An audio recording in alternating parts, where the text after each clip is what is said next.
Muy buenos días. Son las 6 de la mañana de este viernes 25 de noviembre de 2016. Esta es la hora de la verdad. Y estos son temas y asuntos que trataremos en la grata compañía de ustedes durante las próximas horas.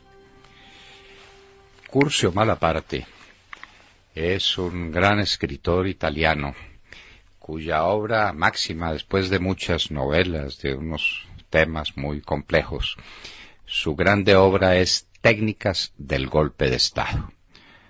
A Curzio Malaparte le faltó vivir para ver esta nueva técnica del golpe de Estado. Es el único golpe de Estado conocido que se hace con bailes y con música.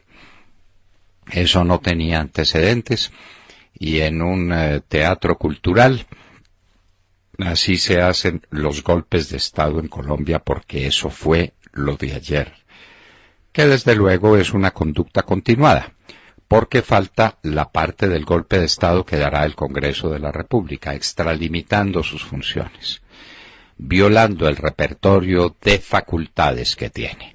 Es que son los representantes del pueblo para unos asuntos específicos que están previstos en la Constitución Nacional, hacer las leyes, y cuando el pueblo no está interviniendo directamente en el manejo de un asunto. El pueblo tomó en sus manos el tema de la refrendación de los acuerdos de paz, y el Congreso, con la complicidad de Juan Manuel Santos y por supuesto con el empuje de las FARC, está cometiendo un golpe de Estado. Está por fuera de la juridicidad nacional. Golpe de Estado. Lo que viene es un gobierno espurio, un Congreso espurio, tomando decisiones inconstitucionales en favor de un grupo de bandidos para entregarles la República. En ese acuerdo final dicen que se salvó la situación de los militares. No han leído bien los acuerdos, señores militares, no los han leído bien. Perdónenme que se los diga en términos muy coloquiales, a ver si despiertan. Ustedes quedaron en la olla. La referencia a los tratados de Roma los condenan. La línea de manto. Para que no lo olviden, ayer les condenaron al general Miguel Maza Márquez por responsabilidad indirecta en el asesinato de Luis Carlos Galán. No conocemos el expediente, pero tenemos gravísimas dudas sobre el particular. Si había una enemistad conocida, brutal, era la de Maza Márquez con el cartel de Medellín, que fue el que ordenó asesinar y asesinó a Luis Carlos Galán. Ese cartel de Medellín, con Pablo Escobar a la cabeza, le puso una bomba al edificio del DAS que no lo destruyó por completo de milagro, y atentó contra él en la carrera séptima con la calle 60 de Bogotá y no lo asesinaron de milagro. Ahora aparece siendo su cómplice. ¿Nos explicará el proceso eso cómo fue? Ese cambiecito de un crimen que cometió la mafia contra el hombre que iba a cambiar la historia de Colombia y que estaba enfrentando a la mafia, a un crimen de Estado, le abre paso a unas indemnizaciones gigantescas a la familia. La familia Galán nos tranquilizará diciendo que no va a demandar la nación. Esa decisión nos parecería indispensable.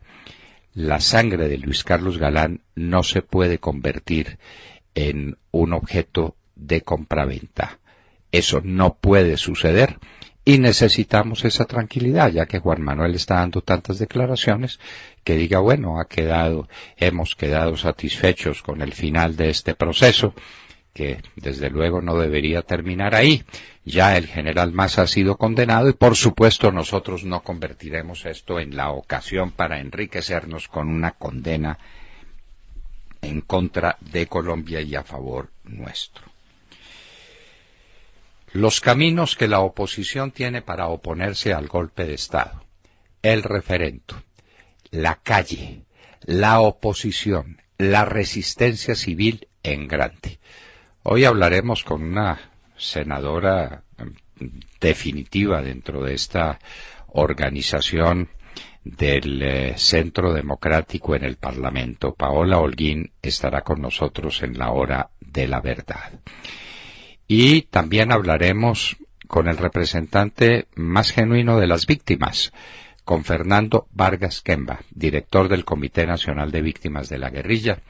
Vargas Kemba no empezó su tarea ayer, ni antier, ni hace un año, sino que lleva muchísimos años defendiendo a los que han sido víctimas de la guerrilla de las FARC. El viejo caso del joven Colmenares. Este proceso es una manifestación muy clara, una radiografía muy clara de lo que es la administración de justicia en Colombia. Cómo no se llega nunca a ninguna parte. Han pasado 6 años y ahora va a venir la sentencia y seguramente la sentencia será digna del proceso, es decir, que no dirá nada. Viene el nombramiento del gerente del Banco de la República. Con el doctor Uribe no hemos estado de acuerdo, definitivamente no, en muchos aspectos, pero especialmente en aspectos de política macroeconómica. Él es un excelente funcionario, como ha sido una vieja tradición de los gerentes del Banco de la República. Estamos seguros de que cualquiera que sea el que se nombre será una persona de altísima condición técnica y de grande capacidad ejecutiva, así lo esperamos. En los acuerdos de paz funciona y aparece y es fundamental una organización que va a tener participación muy alta en lo que se llamará la implementación de los acuerdos de paz, es decir, la continuación del golpe de Estado, porque obviamente este golpe de Estado no es para quedarse ahí, sino para prolongarse en el tiempo, cambiando todo el orden jurídico de la nación y entregándosela a las FARC. Esa organización se llama la OCLAE. ¿Qué es esa organización? Una organización castrista de los estudiantes cubanos dirigidos por Fidel Castro. Ellos son los que van a venir a Colombia y ellos son los que tienen amplias facultades dentro del acuerdo final para la paz. Ténganlo presente. Problemas del Campeonato Mundial de Rusia 2018. Esto parecería transportado de Colombia hacia Rusia. Hay problemas de corrupción, hay problemas de ineficacia. Putin sale a decir que todos los escenarios estarán listos para el Mundial. Santos también salió y dijo lo mismo para los Juegos Nacionales de Ibagué. Y de acuerdo a la palabra de Santos, ahí están los grandes monumentos al deporte en Ibagué. Los huecos, es que no alcanzaron ni a terminar los huecos de los cimientos, porque ese es el gobierno de Santos y porque eso es él. Él es eso. Ese es su retrato. Si ustedes quieren ver un retrato de Juan Manuel Santos, vayan a Ibagué y digan que los lleven a la Villa Olímpica donde se iban a celebrar los Juegos Nacionales de hace un año. Entonces, ahí le muestran y ahí conocen ustedes a Juan Manuel Santos. ¿Será que Putin resulta igual con el Mundial de Fútbol? El Grupo Aval colocó 300.000 millones de pesos en el mercado local. IPC más 3.86 de rentabilidad. Esto es perfectamente explicable. La gente no quiere ir a la bolsa, tiene miedo de la bolsa. El Grupo Aval es la organización más sólida del país y el Grupo Aval va a responder con una rentabilidad importante del IPC, es decir, el índice de precios al consumidor, más 4% anual, que es una rentabilidad razonable. Bonos colocados a 10 y a 20 años. Por otro lado, el Citi trató de vender su operación bancaria en Colombia y no tuvo comprador. Nadie quiere comprar una operación bancaria en Colombia. Ni capitales colombianos que no tienen para qué, cuando la cartera está cayendo, cuando los créditos están cayendo, cuando estamos en la situación en la que estamos. Y de fuera, nadie vino. Esa es la verdad. El Citi la puede adornar como le dé la gana, pero eso es lo cierto, que trató de vender y nadie le compró. Habrá una sede permanente para la Selección Colombia en Barranquilla. Uno no puede oponerse a un escenario deportivo importante donde selecciones de Colombia, de juveniles, de equipos intermedios que participan en campeonatos mundiales, los sub-20, los sub-23, tengan dónde quedarse y dónde hacer entrenamientos. Pero la sede permanente será así. Los demás países de América Latina no la tienen, es más, juegan en distintos sitios precisamente para abrir el espacio, para llevar la emoción a distintos lugares del país. ¿Es bueno que la selección Colombia se case definitivamente con Barranquilla? Una ciudad no la vamos a declarar la novia nuestra, pero una ciudad que mucho aprovechamos, pero ese no es el tema. Si fuera en Bogotá diríamos lo mismo, si fuera en Medellín igual. Miren ustedes lo que pasa en la Argentina. El último partido fue en San Juan, allá en los límites de la cordillera de los Andes, relativamente cerca de Mendoza, y han tenido juegos en Rosario y han tenido juegos en Córdoba. Hay que llevar la selección a todas partes. Es una cuestión de política. Abucheado Peñalosa en la Plaza de Bolívar. Es que en la Plaza de Bolívar había un grupito de marxistas, un grupito de amigos de Timochenko y de amigos de las FARC, y ahí estaban reunidos, y entonces pasó de la calle y lo aplaudieron, y fue el héroe, y pasó Peñalosa y le metieron semejante silbatina, y sus escoltas tuvieron que unirse a él y protegerlo, porque estaban muy agresivos, porque lo acusan de haber desmontado los cambuches que tenían desde hace tanto tiempo exigiendo la paz y diciendo que no se irían de la Plaza de Bolívar hasta tanto les dieran la noticia de la paz. Unos grupitos, ahí están las fotos, las pueden ver en la hora de la verdad, 150 o 200 o 300 tipitos aplaudiendo a Timochenko. Ese fue el recibo que el pueblo colombiano le dio a la famosa paz. A propósito, las FARC ya eligió congresistas. Es que esto es como dicen en mi tierra, y me perdonan pues si ofende un poco el término, pero es de lo más descriptivo que uno pueda utilizar, tumbando y capando. Entonces ya nombraron congresistas. Son Márquez, Santrich y una señora Sandino, que no sabemos pues de dónde apareció ni cuáles son sus antecedentes. Van a ir al Congreso. ¿Como invitados? No, tendrán voz como cualquier congresista, es decir, si eso es un parlamento van a poder parlamentar como cualquiera otro y van a ser los que manden, porque son los que le van a decir al Congreso qué es lo que tienen que hacer para cumplir, para implementar el acuerdo que están firmando dando un golpe de Estado, de manera que vamos a quedar en manos de Márquez. Todavía no nos han dicho quiénes son los 3 representantes a la Cámara. Esto es diciendo y haciendo, ¿no? Aquí no se van por las ramas. El Europarlamento frena el ingreso de Turquía. Otra vez Turquía postergada.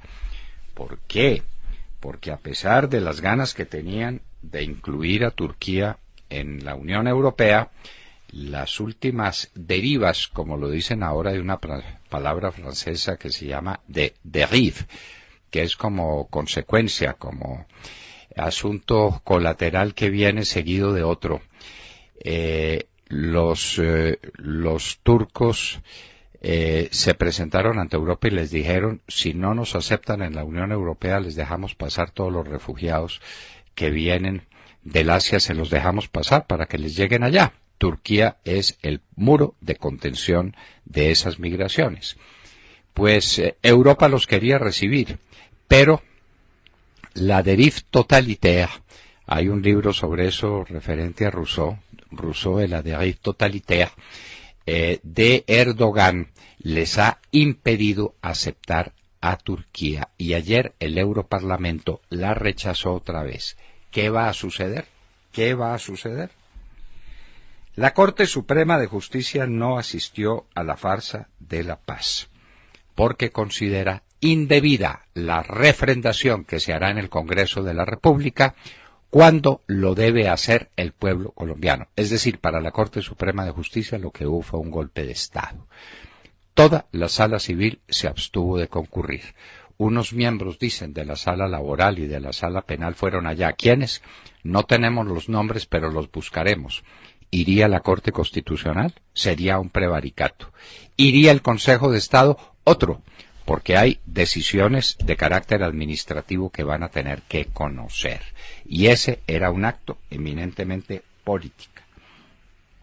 Huracán, sismo y amenaza de tsunami en Centroamérica, por si algo les faltara, especialmente en Nicaragua. En Bagdad, 70 muertos chiíes, asesinados por los suníes. Allá sigue la violencia más inaudita. Y en los Estados Unidos un nuevo tiroteo, esta vez en Louisville, Kentucky, que deja 2 muertos y 4 heridos en un partido de fútbol muy tradicional que se juega precisamente en el Día de Acción de Gracias, que tuvo lugar ayer. Hoy es el Viernes Negro, el día de las grandes rebajas en los Estados Unidos, donde se le mide el pulso a lo que va a ser la Navidad desde el punto de vista económico. México y Venezuela son los países más inseguros de Latinoamérica por el narcotráfico, y en Venezuela por la descomposición total de esa sociedad. Le imponen orden del Congreso a Jaime Jaramillo Paneso.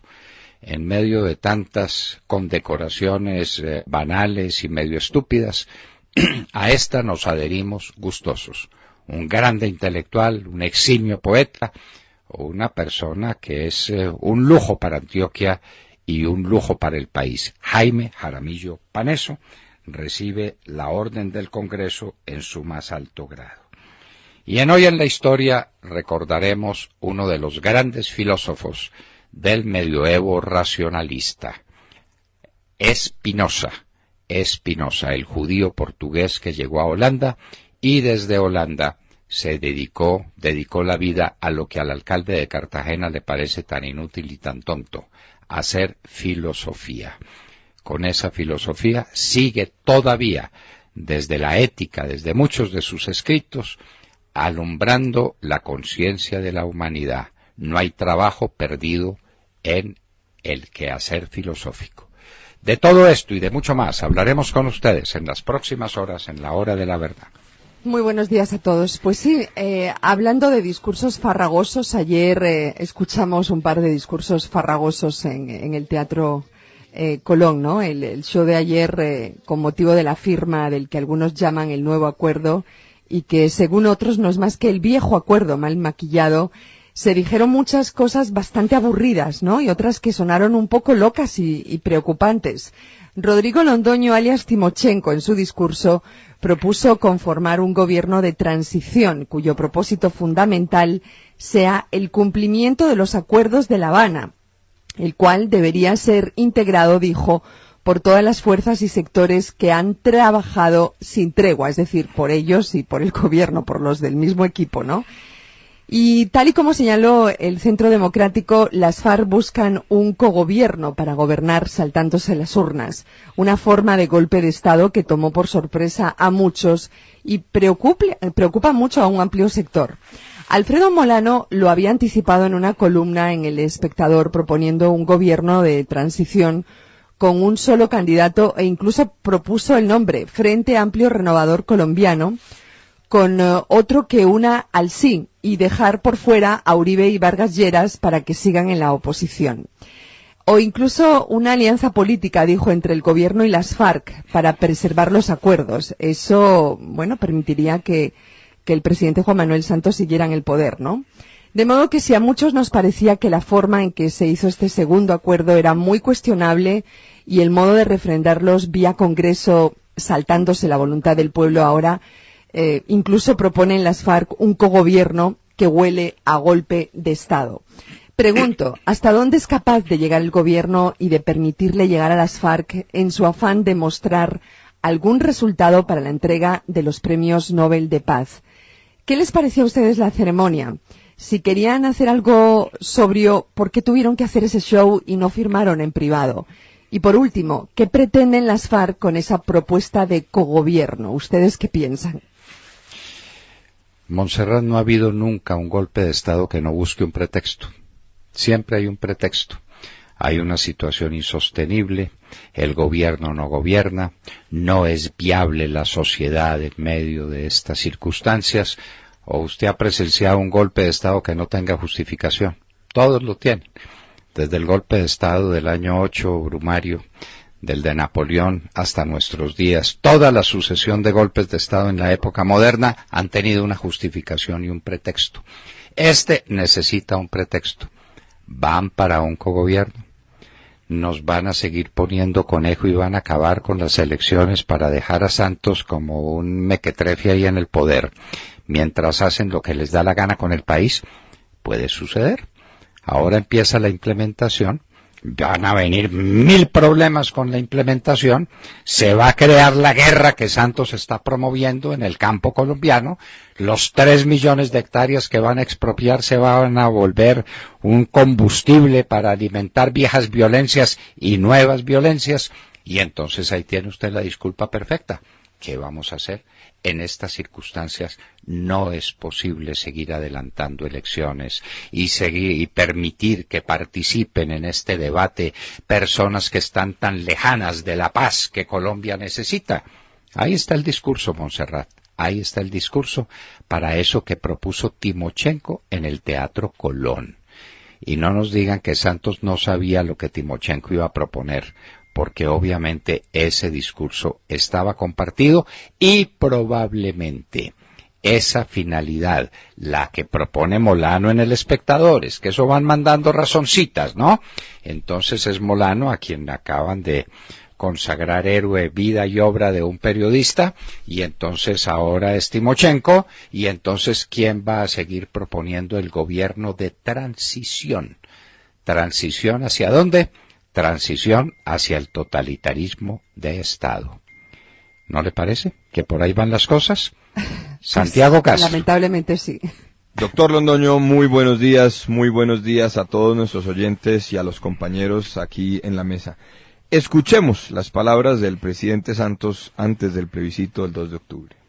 Para implementar los acuerdos solo tendrá lugar si y solo si los colombianos han refrendado el acuerdo final. Pues algunas reflexiones con relación al acuerdo rechazado el 2 de octubre y firmado ayer en el Teatro Colón. Soberanía. Doctor Londoño, el artículo 3 de la Constitución Política establece que la soberanía reside exclusivamente en el pueblo. Y éste la puede ejercer directamente o a través de sus representantes en los términos que la Constitución establece. Competencia.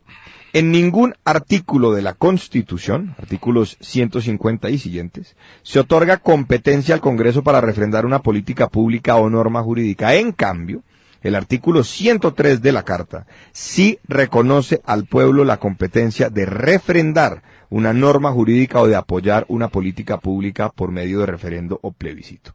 Se usurpa la competencia. El pretender que el Congreso ejerza una competencia que no le reconoce o asigna la Constitución, sino que es propia del pueblo, constituye una violación flagrante de la Carta Política y es una clara vía de hecho, una actuación al margen de las normas jurídicas y cercana a la conducta criminal. Despojo del mandante, doctor Londoño.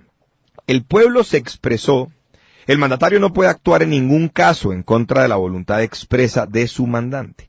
El pueblo se expresó el 2 de octubre rechazando un acuerdo que se puso a su conocimiento.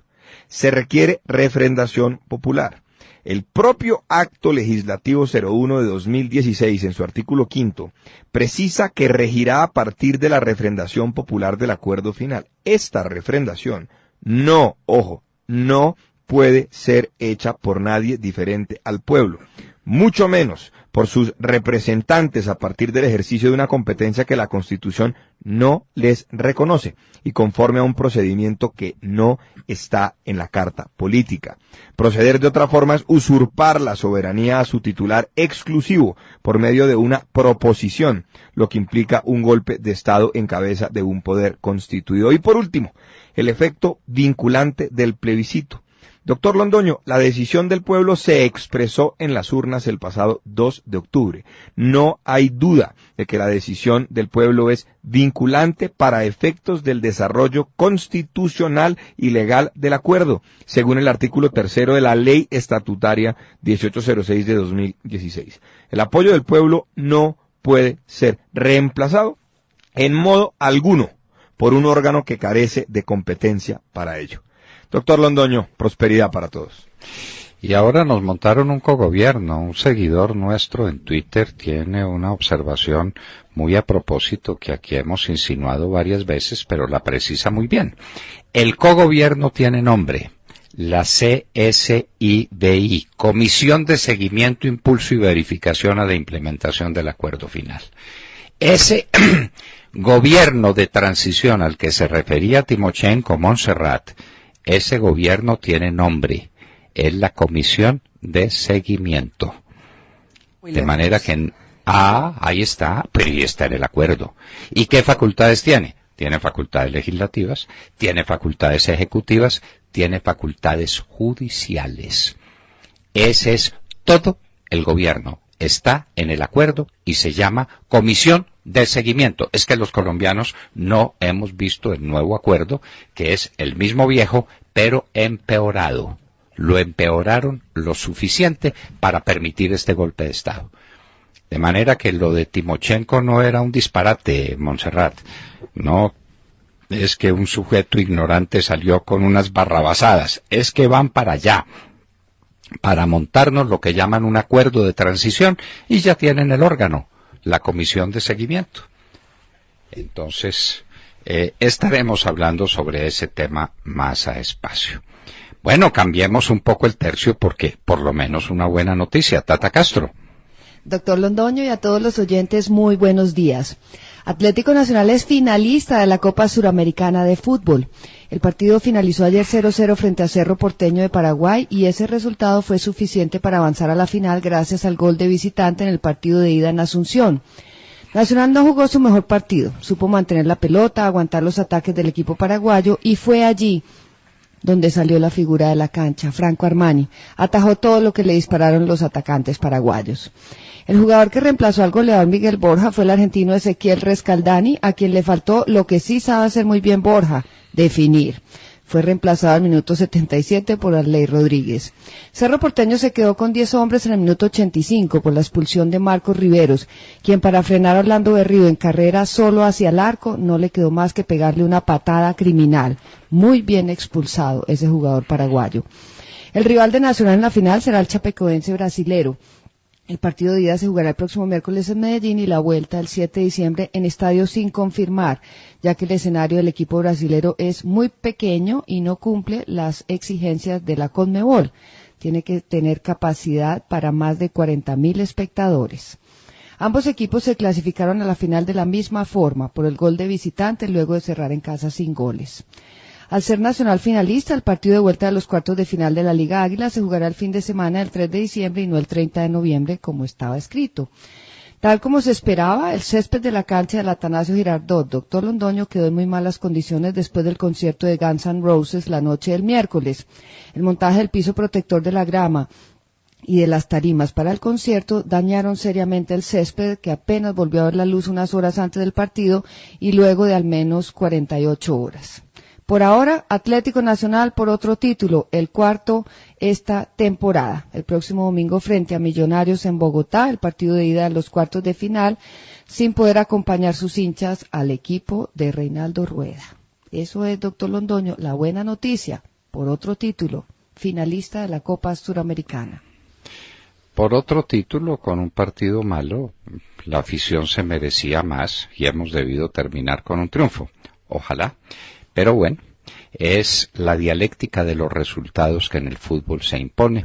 Una alegría para la gente de Medellín, una alegría para la gente de Colombia. Vamos pues por la Copa Suramericana. De Mar Córdoba.